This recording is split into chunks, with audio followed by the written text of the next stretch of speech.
What's up, beautiful jellyfish? It's Tracy. Thank you so much for taking the time to watch my video. I have not talked to you guys in actually a very long time. I have been super busy with schoolwork. I just want to do a couple housekeeping things before I get started into this video, but yeah, like I have had a bunch of, these past couple weeks have just been really insane. I play Humans vs. Zombies on my campus, which if you don't know what that is, it's like really awesome. It's basically just like a giant game of tag with Nerf blasters, and I do a lot of like administration stuff on the club. I'm like a part of our e-board. I just make sure the game runs smoothly and whatnot, so I do a lot of stuff with that. So last week was our week long where we play for an entire week in the semester, and I was just a mad woman running around being a zombie. It was great.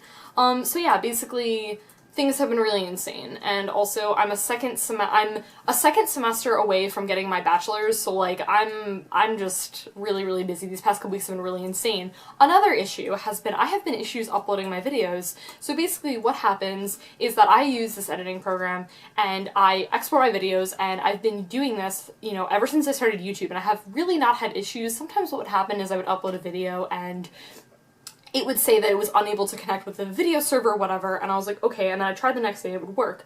I've been having issues for these past like 2 weeks or something, I don't even remember when it started, uploading videos. So the problem is that I had to find another way to upload my videos to YouTube. So what I've been having to do is I've been having to upload my videos because my school's internet will not, for some reason, upload them. I've been having to upload them straight to YouTube. So like the problem with that is that means that I can't edit videos. So like you're just gonna be seeing like real talk Tracy, like no editing basically. I do have videos that I'm gonna be uploading that I've edited that I'm uploading, like I've uploaded other places, but like I can't do it through my school. So that means that I have to go somewhere else and upload. This is a long explanation, you probably really don't care, but yeah, okay. So basically that's my long story. I know people have been saying that someone said that they had issues with the background on my videos, it's distracting. I really don't have too many other locations. We have awful lighting in this place. This is really one of the only places I can film, so just bear with me. You guys are going to be seeing this background for seriously like 3 more weeks, and then you're not going to see this background anymore because I'm not dorming next semester, so I'm just going to be home. So like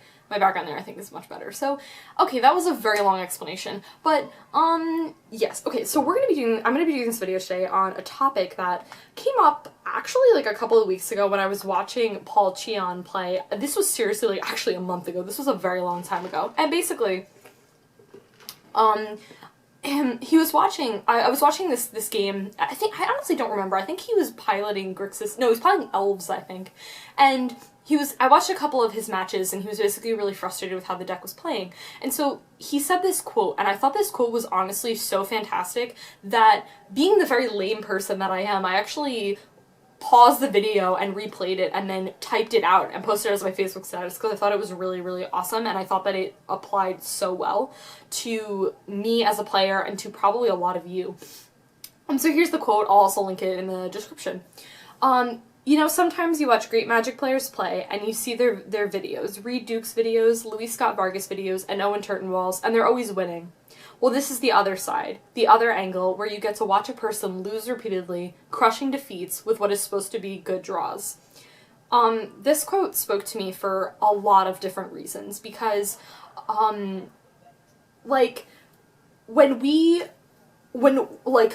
majority of players who, you know, are not pro players, when we watched a lot of times their videos, it's always like, oh man, like, we have all, like, these pro players, and they're, like, really awesome at Magic, and they do all these cool things, and we're like, they must just always win.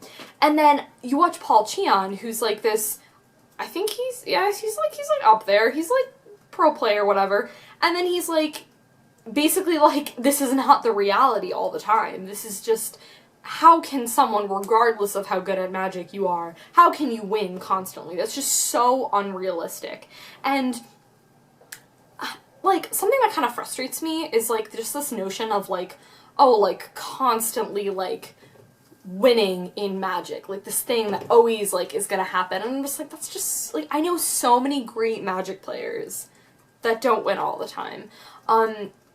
So, like, so basically, what the videos that series he was filming, like I said, I'm pretty sure it was when he was piloting Elves, and he was, like, just really frustrated with this deck, because he was like, I'm piloting this deck, and he's, like, doing everything right, and I was watching it, especially because I played Elves for a little bit in Modern, and I was like, you know, it wasn't that, and he was getting good draws and everything like that, and that was something that I thought really stood out to me, is they're supposed to get good draws. So sometimes what happens, we've all been there, where we're playing and you like have just such a great hand and you were like, man, this hand is awesome, and then your opponent just happens to also have a really great hand. A couple of weeks ago, I was playing Blue-White Control, I'm playing against Scapeshift. I'm supposed to have a really awesome Scapeshift matchup in my deck, because I'm just like, psh, man, I'm just gonna gain some light. Like, I run Sphinx's Revelation. I upped the Sphinx's Revelation count in this build to 3. I was like, I am so gonna win. Well, guess what? I didn't win. I lost miserably 2 games in a row. I was like 0-2 against the matchup, and I went 3-1 that night, so like realistically, I should have been like, psh, I went 3-1. But I was so salty. I was just like, in terms of how salty I was like actually like an entire bag of pretzels. Oh my gosh, dude, one of my, that's gonna be my new line, is how salty are you? I'm an entire bag of pretzels. Dude, one of my friends said something earlier, oh my gosh, what did she say? I have to text her and I have to ask her, dude, I'm gonna Facebook message her right now.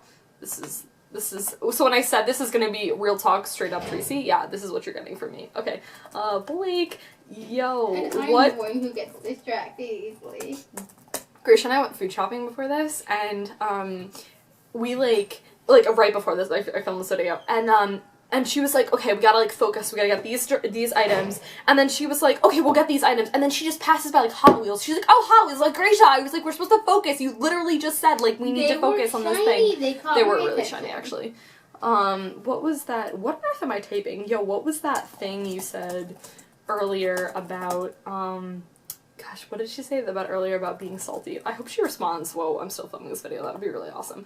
Okay, I actually was talking about something really important. I was talking about Blue-White. Yeah, okay. So basically, I was so salty afterwards because I was like, this matchup is supposed to be good. And sometimes, like, you know, a lot of times when people talk about it, they're like, you have this deck, dude, your matchup is so good against this other thing. And then, like, what happens with that is, like, then you get cocky and then you're like, psh, man, every single time I play against this matchup, I'm totally gonna lose. I don't really like to think about that when I play Magic. Like, I don't like how that's become the thing in Magic, is how good your matchup is against a certain deck, because there's actually nothing to do with who you are as a player. Like, how good you are as a player just goes down how your matchup is. And I feel like that's awful, and I've talked about this a lot, about how, like, I really think that the way that Modern needs to shape is, like, basically mid-range. I think mid-range should just be the thing, for a lot of reasons. And one reason for that is well, one, I just think mid-range decks are just, like, the best. I think that they're just, like, the best things ever. I would pick a mid-range deck over, like, a deck that beats turn 4, like, every time. It's, like, the reason why I'm not playing Affinity right now, seriously. But anyways, so, like, I lost what I was saying. Something about, mid-range decks. Oh yeah, but, with mid-range decks is that, like, you actually play Magic, and it's not like, oh, we're both playing mid-range decks. Okay, I don't actually know how these games are gonna play out, but it's, like, it's become this, like, you sit down for a matchup and you're like, alright, cool, I don't even know, I know exactly how this game, I know what the results are gonna be, and I don't like that. I think that's, like, takes away, like, a lot of, like, the fun in the game, because every single time I sit against Tron, I'm like, alright, cool, I'm gonna lose. That's just how it is, you know? I'm going to a tournament this weekend. I honestly, like, I don't even know. I haven't played Magic in, okay, let me rephrase. I haven't played Modern in, I think, a month. I haven't played Modern in just a month. But anyways, I think I'm gonna play Blue-White. Because I don't really want to play with Grixis because, you know, of the whole banning, and I need Ancestral Visions, and I don't have those because, let's be real here, I don't have, like, $120 laying around just to blow on this card.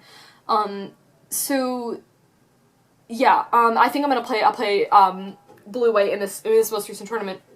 And I was talking to my boyfriend John about it, and he was like, yeah, he's like, you know, you have a pretty good matchup against, like, most things, because, again, it's a mid-range deck, and, you know, those matchups can go, you know, usually in your favor if you can stall the game out long enough, which I'm really excited to play this weekend. I'm actually really stoked.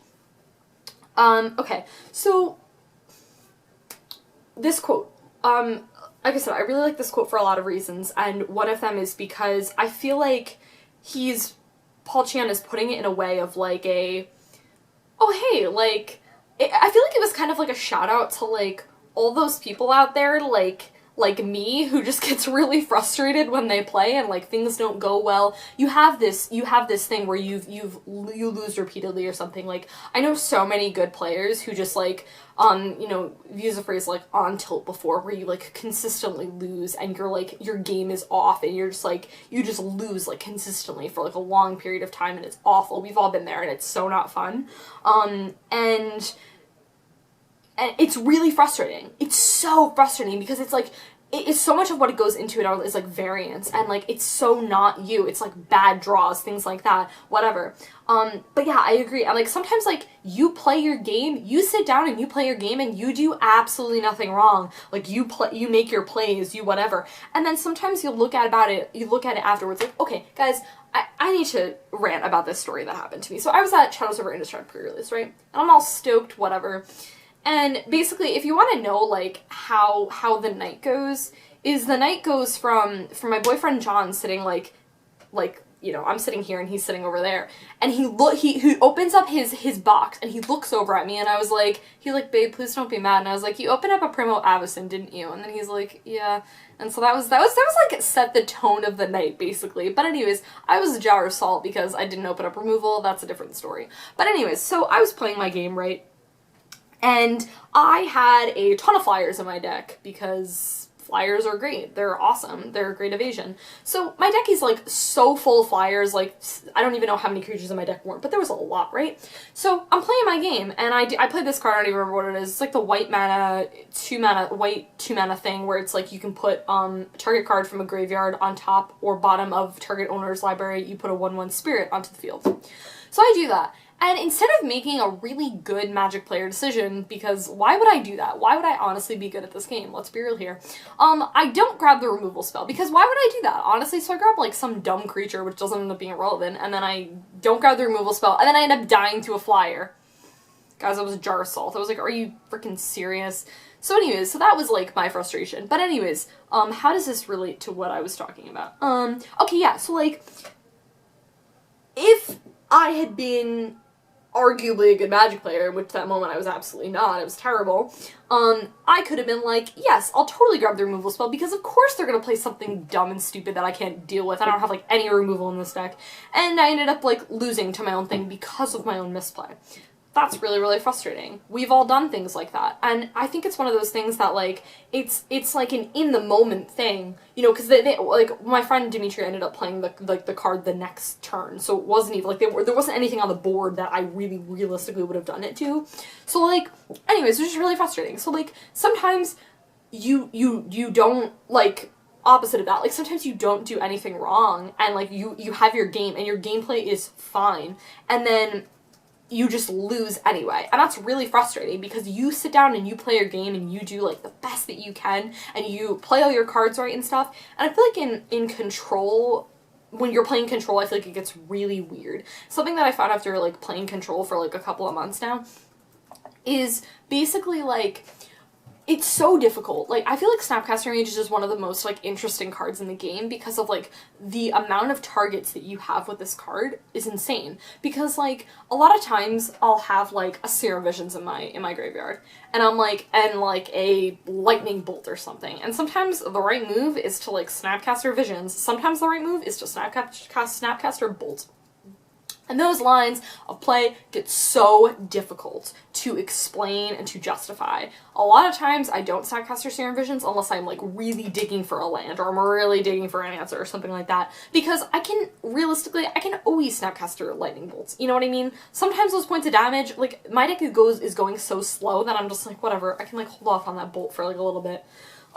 So yeah, let me know what you guys think about, like, this quote, if you, like, agree. I definitely thought that it was something that, like, meant a lot to me, like, when I heard it. It definitely spoke to me, and I was like, this is something that I definitely felt when I read this. I was like, yes, I've 100% been there. I'm sure a lot of you guys have been there, too, where you're like, oh man, this is really frustrating when, like, you watch all these pro players and then, you know, you watch them, you know, you lose, and it's like, it's kind of a weird feeling because you look at that and you're like, wow, that definitely happens to me too. One of my friends, I talk about my friend Craig all the time, who, like, is just a wizard and he just, like, top 8s, like, everything, and I'm just so jealous of him. I talk about him a lot. But anyways, this kid's, like, really freaking good at Magic. I call him a kid. He's, like, 7 years older than me. That's a lot. He's like 9 years older than me or whatever. Anyways, he's really freaking good at Magic, okay? Like, insanely good at Magic. And he, like, I talked about him a lot. Like, the past, like, top, like, events that he's gone to, like, PPGQs, IQs, whatever, he has, like, gotten into the top 8. And I'm just like, how are you so good at Magic? I just don't even understand. So, basically, he's super good at Magic. And whenever, like, he goes to a tournament, he always updates me on his progress, which I love. I love when my friends do that. I think it's really cool. So he'll be, like, getting into the top 8 of all these tournaments. And, like, for a lot of people, that is, like, wow, like, that's really insane. Because, like, for the past, like, 5 weeks, every single tournament he's gone to, he's gotten to the top 8. Except for, he went to the most recent, what event was that? In Columbus, Ohio. So really big. Was it a really big open? I think it was a really big open. He got into, like, the top 64, though. Really freaking proud of him. Anyways, so he keeps texting me, and he's so, like, so good at Magic, but he's so frustrated because it's, like, he's just so close. Like, he'll get into, like, the top 4, and then he'll lose in the top 4. And, like, if you're like me, like, when you get to that point, you're like, yo, man, that's so freaking cool. Like, when I went to, an event, like, 2 months ago or whatever, and I got, like, 3rd place, I was like, yo, this is really freaking sweet, man. I wasn't like, oh, man, I'm really bummed that I got 1st place, but when you've been playing Magic for a while, and you want that so badly, and you're so close to getting 1st place, like, that means a lot, and that's something that I'm still trying to understand, is, like, trying to be there and understand what he's going through, because, like, let's be real here, if I got, like, you know, whatever place he did in the open, got into the top 64, I'd be like, yo, man, this is really freaking sweet. But, like, it's like, different perspectives, you know what I mean? And, like, some people, like, have, you know, different ways of viewing the game, of being like, I go to play Magic to win, to get 1st place. And I'm not at that mindset. And I don't know if I'll ever be at that mindset. Maybe. Who knows? I don't even know where on earth I'm going in Magic, like, at all. What are you looking at me for? Just you. Again, I just love how excited you get. I think it's awesome. Thank you, Princess. She really likes how enthusiastic you get about Magic. I think it's great. Okay, so, oh gosh, what was I saying? Okay, yeah, oh yeah, just, like, looking at the game and, like, different perspectives and stuff like that. And, you know, some people go and they, you know, when they don't get 1st place or whatever, they get really bummed. And, like, you know, my friend Craig, he handles it very, like, he gets upset about it and, like, bummed, but it's like he still keeps going on, and he still keeps going to tournaments, and, like, I remember he went to a tournament, I think, like, last week or the week before that, and he got, like, 1st place, and I was like, it was an IQ or something, and I was like, Craig, I'm so proud of you, like, oh, my precious baby, like, I'm really excited for you, and jellyfish, I'm really stoked, so, you know, and that's really awesome, like, seeing your friends do well. Oh, man, I love it when my friends do well. I brag about them all the time. I'm just like, guys, look, my friend did really well at this event. Pay attention to them. So, yeah. Alright, yeah, that's pretty much it. That's all I gotta say. I haven't filmed a video in a while, so I'm a little bit out of shape about it, so, let me know what you guys think. I'd like to hear your perspectives, and, I'll talk to you guys later. Bye, jellyfish!